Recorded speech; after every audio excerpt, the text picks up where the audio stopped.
Good evening everyone, welcome back to my YouTube channel. ಹೇಗಿದ್ದೀರಾ ಎಲ್ಲರೂ?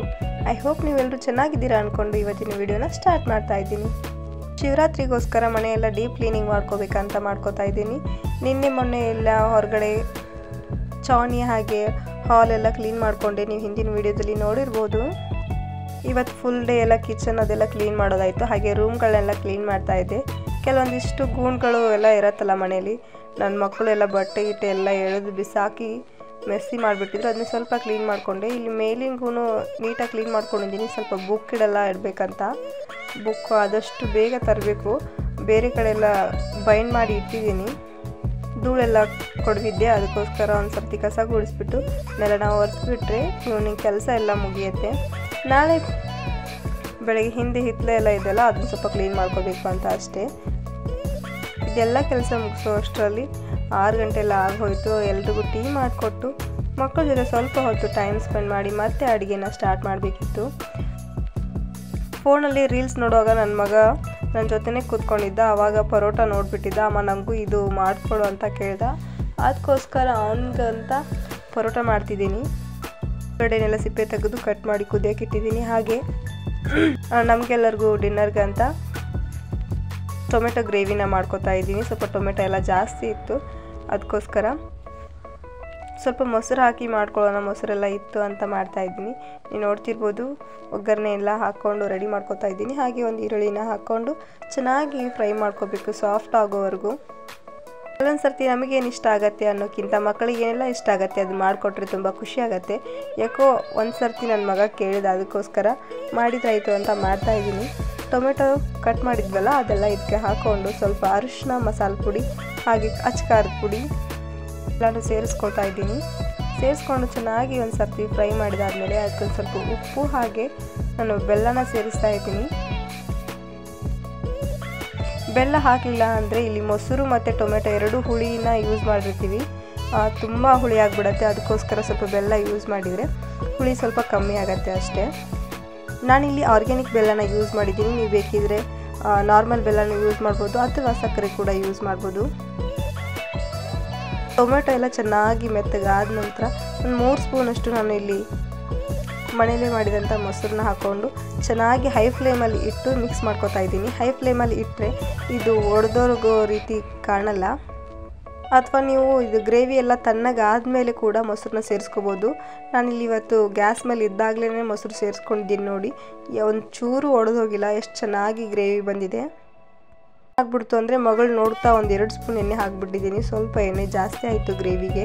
ಹಾಗೆ ಒಂದು ಕಡೆ ಮಗಳಿಗೆ ಆ ಫುಡ್ನ ರೆಡಿ ಮಾಡ್ಕೋತಾ ಇದ್ದೀನಿ. ಹಿಂದಿನ ವೀಡಿಯೋದಲ್ಲಿ ನೋಡಿದರೆ ಗೊತ್ತಾಗುತ್ತೆ. ಮಗಳಿಗೆ ಪ್ರೋಟೀನ್ ಪೌಡ್ರ್ ಎಲ್ಲ ಮಾಡಿ ಇಟ್ಕೊಂಡಿದ್ದೆ ಮನೇಲಿ. ಅದನ್ನು ಜಸ್ಟ್ 1-2 ಕಪ್ ನೀರಿಗೆ ಸೇರಿಸ್ಕೊಂಡು ಕುದಿಯೋಕ್ಕೆ ಬಿಡ್ತಾ ಇದ್ದೀನಿ. ಅಂದರೆ ಮತ್ತೆ ಇದನ್ನು ಕುದಿಯೋಕ್ಕೆ ಬಿಟ್ಟು ಬೇರೆ ಕೆಲಸ ಎಲ್ಲ ಮಾಡ್ಕೋಬೋದು. ನಾನು ಈ ಗಂಜಿಗೆ ಬೆಲ್ಲ ಹಾಕ್ತಾಯಿದ್ದೀನಿ, ನೀವು ಉಪ್ಪು ಕೂಡ ಸೇರಿಸ್ಕೊಂಡು ಮಾಡ್ಕೋಬೋದು. ಟೊಮೆಟೊ ಗ್ರೇವಿ ಮಾಡೋ ಅಷ್ಟರಲ್ಲಿ ಆಲೂಗಡ್ಡೆ ಕೂಡ ಬೆಂದಿತ್ತು, ಅದಕ್ಕೆ ಮಸಾಲೆನ ರೆಡಿ ಮಾಡ್ಕೋತಾ ಇದ್ದೀನಿ.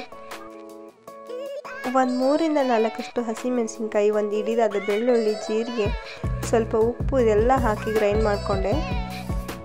ಅದು ಗ್ರೈಂಡ್ ಮಾಡ್ಕೋ ಅಷ್ಟರಲ್ಲಿ ಮಗಳ ಫುಡ್ ಕೂಡ ರೆಡಿ ಆಯಿತು. ಅದನ್ನು ಸ್ಟೀಮ್ ಮಾಡಿ ಮುಚ್ಚಿಟ್ಟು ಚಪಾತಿ ಹಾಗೆ ಪರೋಟ ಮಾಡಲಿಕ್ಕೆ ಗೋಧಿ ಹಿಟ್ಟನ್ನ ನಾದಿ ಇಟ್ಕೋತಾ ಇದ್ದೀನಿ. ಚೆನ್ನಾಗಿ ನಾದಿ ಇಟ್ಕೊಂಡ್ರೆ ನಾನು ಆಲೂಗಡ್ಡೆ ಸ್ಮ್ಯಾಶ್ ಮಾಡೋ ಅಷ್ಟರಲ್ಲಿ ಅದು ನೆನೆದಿರುತ್ತೆ ಅಂತ ಅಷ್ಟೇ. ಒಂದು ಬೌಲ್ಗೆ ಕುದಿರೋಂಥ ಆಲೂಗಡ್ಡೆನ ಹಾಕ್ಕೊಂಡು ಚೆನ್ನಾಗಿ ಸ್ಮ್ಯಾಶ್ ಮಾಡ್ಕೋಬೇಕು. ಚೂರು ಹಳಕ್ಕಿಲ್ದಂಗೆ ಸ್ಮ್ಯಾಶ್ ಮಾಡಿಕೊಂಡ್ರೆ ಪರೋಟ ಸಾಫ್ಟಾಗಿ ಹೋಳಿಗೆ ಥರ ಎಲ್ಲ ಬರುತ್ತೆ. ಸ್ಮ್ಯಾಶ್ ಮಾಡ್ಕೊಂಡು ಆದ ನಂತರ ಒಂದು ಅರ್ಧ ಸ್ಪೂನಷ್ಟು ನಾವು ಗ್ರೈಂಡ್ ಮಾಡಿಟ್ಕೊಂಡಿದ್ವಲ್ಲ ಆ ಮಸಾಲೆನ ಇದಕ್ಕೆ ಮಿಕ್ಸ್ ಮಾಡ್ಕೋತಾ ಇದ್ದೀನಿ. ಅದಾದ ನಂತರ ಅದಕ್ಕೆ ಸ್ವಲ್ಪ ಅರಿಶಿನ ಪುಡಿ, ನಾನು ಉಪ್ಪೇನು ಸೇರಿಸ್ತಾ ಇಲ್ಲ, ಗ್ರೈಂಡ್ ಮಾಡ್ಕೊಳ್ಳುವಾಗ ಉಪ್ಪು ಸೇರಿಸಿದ್ದೆ. ಒಂಚೂರು ಮಸಾಲೆ ಪುಡಿನ ಹಾಕೋತಾ ಇದ್ದೀನಿ. ಅದನ್ನು ಚೆನ್ನಾಗಿ ಮಿಕ್ಸ್ ಮಾಡ್ಕೋಬೇಕು. ಫಸ್ಟು ಸ್ಪೂನಿಂದ ಮಾಡಿಕೊಂಡೆ, ಅದಾದ ನಂತರ ಸ್ವಲ್ಪ ಕೈಯಿಂದ ಕೂಡ ಚೆನ್ನಾಗಿ ಸ್ಮ್ಯಾಶ್ ಮಾಡಿ ಚಿಕ್ಕದಾಗಿ ಅದನ್ನು ಉಂಡೆ ಕಟ್ಕೊಂಡು ಇಟ್ಕೋತೀನಿ. ಅಂದರೆ ಹೂರ್ಣದ ಹೋಳಿಗೆ ಮಾಡುವಾಗ ಕಟ್ಟಿಟ್ಕೋತೀವಲ್ಲ ಆ ರೀತಿ, ಅಂದರೆ ಪದೇ ಪದೇ ಕೈಗೆಲ್ಲ ಅಂಟಲ್ಲ ಅಂತ ಅಷ್ಟೇ.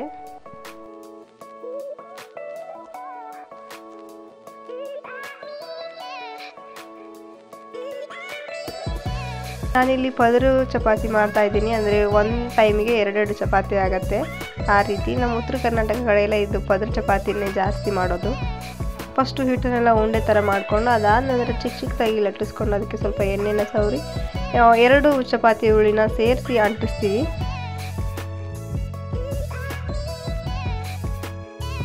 ಸ್ವಲ್ಪ ಹಿಟ್ಟು ತೆಗೆದು ಮಿಕ್ಕಿದೆಲ್ಲನೂ ಇದೇ ರೀತಿ ಮಾಡಿ ಇಟ್ಕೋತೀನಿ. ಸ್ವಲ್ಪ ಹಿಟ್ಟು ಯಾಕಂದರೆ ಪರೋಟ ಮಾಡಲಿಕ್ಕೆ ಅಂತ.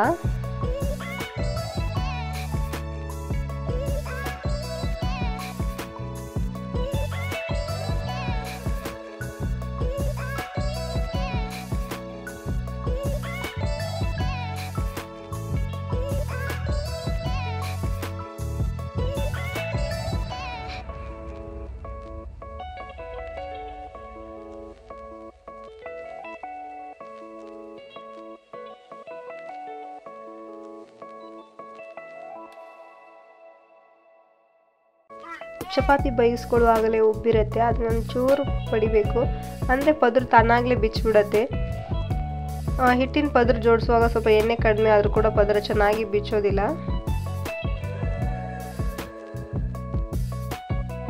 ನೋಡ್ತಿರ್ಬೋದು ನೀವು ಎಷ್ಟು ಈಸಿಯಾಗಿ ಪದ್ರ ಓಪನ್ ಆಯಿತು ಅಂತ. ತೆಳ್ಳಗೂ ಆಗುತ್ತೆ ಚಪಾತಿ, ಸ್ವಲ್ಪ ಚೆನ್ನಾಗಿರುತ್ತೆ. ನಮ್ಮ ಕಡೆ ಎಲ್ಲ ಇದೇ ರೀತಿ ಮಾಡೋದು. ನಾವು ಈ ರೀತಿ ಮಾಡ್ತೀವಿ, ನೀವು ಯಾವ ರೀತಿ ಮಾಡ್ತೀರಾ ಅಂತ ಕಮೆಂಟ್ ಮಾಡಿ. ಚಪಾತಿ ಎಲ್ಲ ಮುಗಿದ ಮೇಲೆ ಸ್ವಲ್ಪ ಹೇಳಿದ್ನಲ್ಲ ಮೊದಲೇ ಪರೋಟ ಮಾಡ್ಕೋಬೇಕು ಅಂತ, ಒಂದು 4 ಪರೋಟ ಆಗತ್ತೆ ಅಷ್ಟೇ. ಅದನ್ನ ಇವಾಗ ಮಾಡ್ಕೋತಾ ಇದ್ದೀನಿ.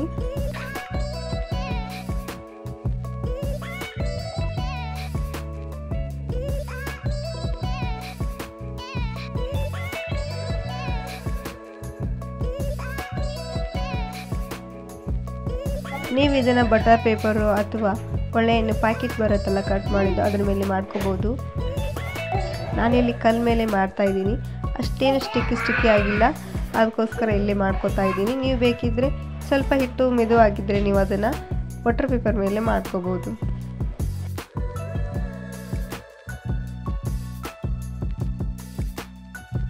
ಪರೋಟ ಲಟ್ಟಿಸುವಾಗೂ ಕೂಡ ತುಂಬ ಜಾಸ್ತಿ ಒತ್ತಿ ಲಟ್ಟಿಸ್ಬೇಡಿಲ್ಲ, ಅದು ಸ್ಟಫಿಂಗ್ ಎಲ್ಲ ಹೊರಗೆ ಬಂದುಬಿಡತ್ತೆ.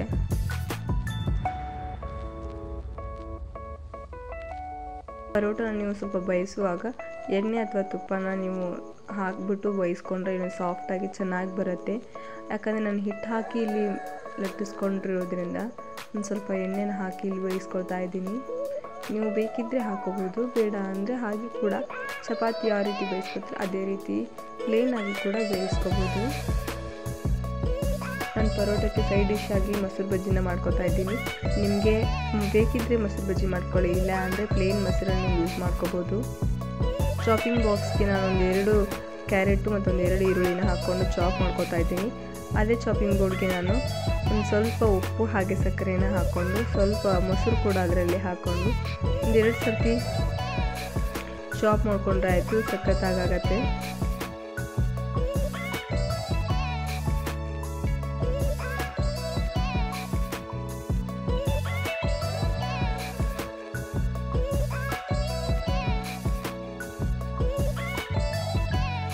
ನಾನು ಇದನ್ನು ಪರೋಟ ಜೊತೆ ಸರ್ವ್ ಮಾಡ್ಕೊತಾ ಇದ್ದೀನಿ.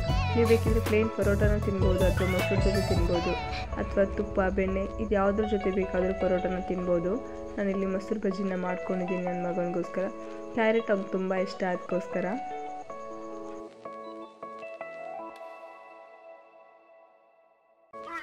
ಪರೋಟ ಅಂತೂ ಹೋಳಿಗೆ ಥರನೇ ಬಂದಿತ್ತು. ಹಾಗೆ ಈ ರೆಸಿಪಿ ನಿಮಗೆ ಲೈಕ್ ಆದರೆ ಪ್ಲೀಸ್ ಲೈಕ್ ಮಾಡಿ, ಶೇರ್ ಮಾಡಿ, ನನ್ನ ಚಾನಲ್ನ ಸಬ್ಸ್ಕ್ರೈಬ್ ಮಾಡ್ಕೊಳ್ಳಿ. ನೈಟ್ ಡಿನ್ನರ್ ಎಲ್ಲ ಮುಗಿಸ್ಕೊಂಡು ಸ್ವಲ್ಪ ಪಾತ್ರೆಗಳೆಲ್ಲ ಇತ್ತು, ಅದನ್ನ ನೀಟಾಗಿ ಕ್ಲೀನ್ ಮಾಡಿಕೊಂಡು ಕಿಚನ್ ಕ್ಲೀನ್ ಮಾಡಿಕೊಂಡೆ. ಅಂದರೆ ಬೆಳಗ್ಗೆ ಎದ್ದ ತಕ್ಷಣ ನಾವು ಈಸಿಯಾಗಿ ಕೆಲಸ ಮಾಡ್ಬೋದು ಅಂತ ಅಷ್ಟೇ. ಬೆಳಗ್ಗೆ ಟಿಫನ್ಗೆ ಅಂತ ಸ್ವಲ್ಪ ಅವಲಕ್ಕಿನ ಮಾಡ್ಕೋಬೇಕಿತ್ತು. ಒಂದು 7-8 ಮೆಣಸಿನ್ಕಾಯಿನ ನೀರಲ್ಲಿ ಹಾಕಿ ತೊಳಿತಾ ಇದ್ದೀನಿ. ಅದ್ರ ಜೊತೆಗೆ ಒಂದು ಟೊಮೆಟೊನ ಕೂಡ ತೊಳ್ಕೊತಾ ಇದ್ದೀನಿ. ಫ್ರಿಜ್ಜಲ್ಲಿ ಇಟ್ಟಿರೋದ್ರಿಂದ ಇದನ್ನು ವಾಶ್ ಮಾಡಿ ಯೂಸ್ ಮಾಡ್ಕೊಳ್ಳೋದು ಬೆಟ್ರು. ನಾನು ಫ್ರಿಜ್ಜಲ್ಲಿ ಇಡುವಾಗ ಯಾವುದನ್ನು ತೊಳೆದಿಟ್ಟಿರೋದಿಲ್ಲ, ಹಾಗೆ ಇಟ್ಟಿರ್ತೀನಿ. ಇವಾಗ ಯೂಸ್ ಮಾಡ್ಕೊಳ್ಳುವಾಗ ಒಂದು ಸರ್ತಿ ನೀಟಾಗಿ ತೊಳ್ಕೊಂಡ್ಬಿಟ್ಟು ಯೂಸ್ ಮಾಡ್ಕೋತೀನಿ. ನಮ್ಮ ಕಡೆ ಇದನ್ನು ಗೊಜ್ಜ ಅವಲಕ್ಕಿ ಅಂತಾರೆ, ನಿಮ್ಮ ಕಡೆ ಯಾವ ರೀತಿ ಅಂತಾರೆ ಕಮೆಂಟ್ ಮಾಡಿ.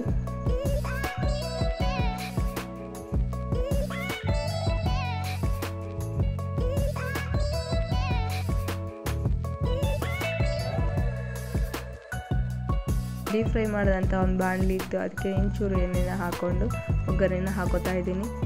ಕರಿಬೇವು, ಜೀರಿಗೆ, ಸಾಸಿವೆನ ಹಾಕ್ಕೊಂಡು ಒಗ್ಗರಣೆ ಕೊಡ್ತಾಯಿದ್ದೀನಿ. 1 ಹಿಡಿಯಷ್ಟು ಶೇಂಗಾ ಬೀಜ, ನಾನು ಸ್ವಲ್ಪ ಹುರಿದಿಟ್ಕೊಂಡಿದ್ದೆ, ಅದೇ ಶೇಂಗಾ ಬೀಜನ ಯೂಸ್ ಮಾಡ್ತಾಯಿದ್ದೀನಿ. ನೀವು ಹಸಿ ಶೇಂಗಾ ಬೀಜನ ಕೂಡ ಯೂಸ್ ಮಾಡ್ಬೋದು. ಶೇಂಗಾ ಹುರಿದಿಟ್ಕೊಂಡಿರೋದ್ರಿಂದ ಜಾಸ್ತಿ ಫ್ರೈ ಮಾಡೋದೇನು ಬೇಡ. ಅದಾದ ನಂತರ ಅದಕ್ಕೆ ಸ್ವಲ್ಪ ಈರುಳ್ಳಿ, ಮೆಣಸಿನ್ಕಾಯಿ ಕಟ್ ಮಾಡಿ ಇಟ್ಕೊಂಡಿದ್ವಲ್ಲ ಅದೆಲ್ಲನೂ ಸೇರಿಸಿ ಚೆನ್ನಾಗಿ ಸಾಫ್ಟ್ ಆಗೋವರೆಗೂ ಫ್ರೈ ಮಾಡ್ಕೋಬೇಕು. ನಮ್ಮ ಮನೇಲಿ ಇದಿಲ್ಲ, ಯಾಕೆ ಶೂಟ್ ಮಾಡ್ತೀಯಾ, ನಾರ್ಮಲಾಗಿ ಎಲ್ಲರೂ ಅವ್ರ ಮನೇಲಿ ಮಾಡ್ತಾರೆ ಅಂತಾರೆ. ಜಸ್ಟ್ ವಿಡಿಯೋಗೋಸ್ಕರ ಅಂತ ಹೇಳಿ ನಾನು ಶೂಟ್ ಮಾಡ್ತಾಯಿದ್ದೀನಿ. 1 ಟೊಮೆಟೊನ ಇಲ್ಲಿ ಯೂಸ್ ಮಾಡ್ತಾಯಿದ್ದೀನಿ. ಚೆನ್ನಾಗಿ ಸಾಫ್ಟ್ ಆಗೋವರೆಗೂ ಫ್ರೈ ಮಾಡಿ ಅದಕ್ಕೆ ಸ್ವಲ್ಪ ಉಪ್ಪು, ಬೆಲ್ಲ, ಅರಿಶಿನ ಇದೆಲ್ಲ ಸೇರಿಸ್ಕೊಂಡು ಚೆನ್ನಾಗಿ ಮಿಕ್ಸ್ ಮಾಡಿಕೊಂಡು ಫ್ರೈ ಮಾಡಿದರೆ ಒಗ್ಗರಣೆ ರೆಡಿ ಆಗುತ್ತೆ.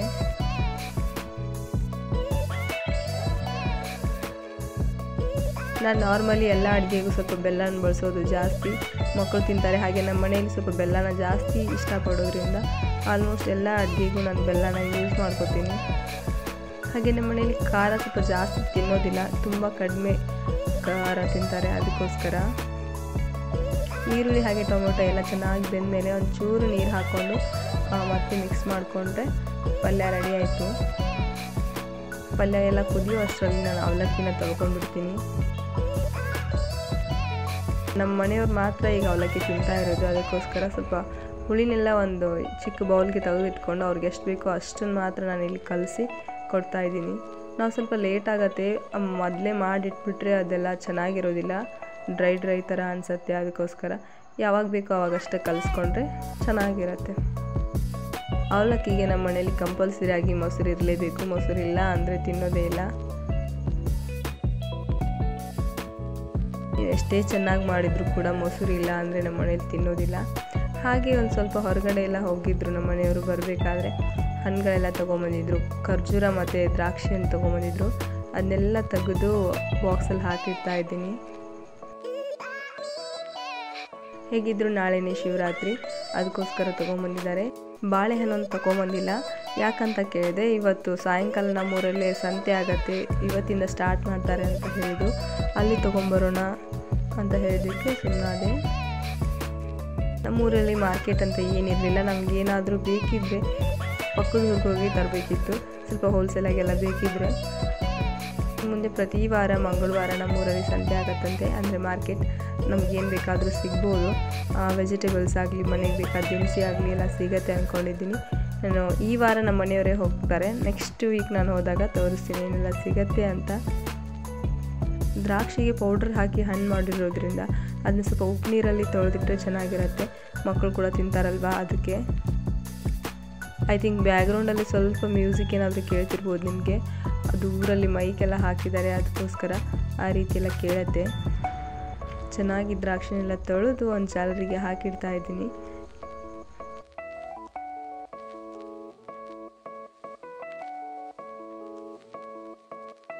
ಈ ದ್ರಾಕ್ಷಿಲಿ ಒಂದು ಜೋಡು ದ್ರಾಕ್ಷಿ ಬಂದಿತ್ತು, ಅದು ದಿಲ್ ಶೇಪಲ್ಲಿತ್ತು, ನಿಮಗೆ ತೋರಿಸ್ತೀನಿ ಲಾಸ್ಟಲ್ಲಿ.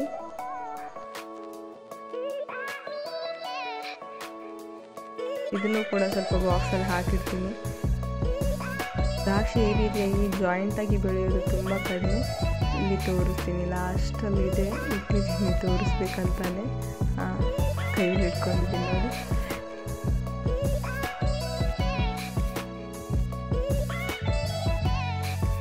ಕಾಣಿಸ್ತಿದೆ ಯಾವ ರೀತಿ ಅಂತ. ಸ್ವಲ್ಪ ಹಾರ್ಟ್ ಶೇಪಲ್ಲಿದೆ, ಅದಕ್ಕೋಸ್ಕರ ತೋರಿಸಿದಾತ ಅಂತ ಎತ್ತಿಟ್ಟಿದ್ದೀನಿ. ಈ ಫ್ರೂಟ್ಸ್ನೆಲ್ಲ ಹಾಕಿ ನಾನು ಫ್ರಿಜ್ ಮೇಲೆ ಸ್ಟೋರ್ ಮಾಡ್ತಾಯಿದ್ದೀನಿ. ಬೇರೆ ಎಲ್ಲಾದರೂ ಇಟ್ಟರೆ ನನ್ನ ಮಕ್ಕಳಿಗೆ ಎಟ್ಕತ್ತೆ, ಅವನೆಲ್ಲ ಚೆಲ್ಬಿಡ್ತಾನೆ. ಟಿಫನ್ ಎಲ್ಲ ಮುಗಿಸ್ಕೊಂಡು ಅದೆಲ್ಲ ಎತ್ತಿತ್ತು. ಕಡ್ಲಿ ಸುಗ್ಗಿ ಎಲ್ಲ ತೊಗೊಂಬಂದಿದ್ರು ಮನೆಗೆ. ಸ್ವಲ್ಪ ಕಡ್ಡಿ ಮತ್ತು ಹಳ್ಳೆಲ್ಲ ಇತ್ತು, ಜರಡಿ ಹಿಡ್ಕೊಟ್ಟೆ ನಮ್ಮಮ್ಮ ಕೇರ್ತಾ ಇದ್ದಾರೆ. ಹೇಗಿದ್ದರೂ ಕ್ಲೀನ್ ಮಾಡ್ತಾಯಿದ್ದೀವಿ, ಮನೆಗೆ ಬೇಕಾದಷ್ಟು ಎಷ್ಟು ಬೇಕಾಗುತ್ತೋ ಅಷ್ಟು ಪೂರ್ತಿ ಕ್ಲೀನ್ ಮಾಡಿಬಿಡೋಣ ಅಂತ ಮಾಡ್ತಿದ್ದಾರೆ. 1-2 ಚೀಲನ ಇಟ್ಕೋತಾರೆ ಮನೆಗೆ. ಇದು ಆರ್ಗ್ಯಾನಿಕ್ ಆಗಿ ಬೆಳೆದಿದ್ದು ಅಂತ ನಾನು ತುಂಬ ಸರ್ತಿ ಹೇಳಿದ್ದೀನಿ. ನಾವು 5 ವರ್ಷದಿಂದ ಯಾವುದೇ ಗೊಬ್ಬರ ಆಗಲಿ, ಪ್ರಿಸರ್ವೇಟಿವ್ ಆಗಲಿ ಬಳಸೋದಿಲ್ಲ ಹೊಲಕ್ಕೆ. ಯಾರಿಗಾದರೂ 5 kg ಜಾಸ್ತಿ ಬೇಕಿದ್ದರೆ DM ಮಾಡಿ ಹೋಮ್ ಡೆಲಿವರಿನ ಕೊಡ್ತೀವಿ. ಮಧ್ಯಾಹ್ನ ಕೂಡ ಅಡುಗೆ ಮಾಡಿರಲಿಲ್ಲ, ಜಸ್ಟು ಹುಳಿ ಇತ್ತು ಅಂದ್ಕೊಂಡ್ಬಿಟ್ಟು ಚುರುಮರಿನ ಹಾಕ್ಕೊಂಡು ತಿಂತಾಯಿದ್ದೀವಿ. ಇದು ತೋಯಿಸಿದ ಚುಮ್ಮರಿ, ಇದು ಗಿರ್ಮಿಟಿ ಥರ ಮಾಡ್ಕೊಂಡಿಲ್ಲ, ಚುಮ್ಮರಿನ ತೋಯಿಸ್ಬಿಟ್ಟು ಇದಕ್ಕೆ ಒಗ್ಗರಣೆನ ಹಾಕ್ಕೊಂಡಿದ್ದೀವಿ. ಇದಾಗಿತ್ತು ಇವತ್ತಿನ ವಿಡಿಯೋ. ಈ ವಿಡಿಯೋ ನಿಮಗೆ ಇಷ್ಟ ಆದರೆ ಪ್ಲೀಸ್ ಲೈಕ್ ಮಾಡಿ, ಶೇರ್ ಮಾಡಿ, ನನ್ನ ಚಾನಲ್ನ ಸಬ್ಸ್ಕ್ರೈಬ್ ಮಾಡಿಕೊಂಡು ಸಪೋರ್ಟ್ ಮಾಡಿ. Thank you.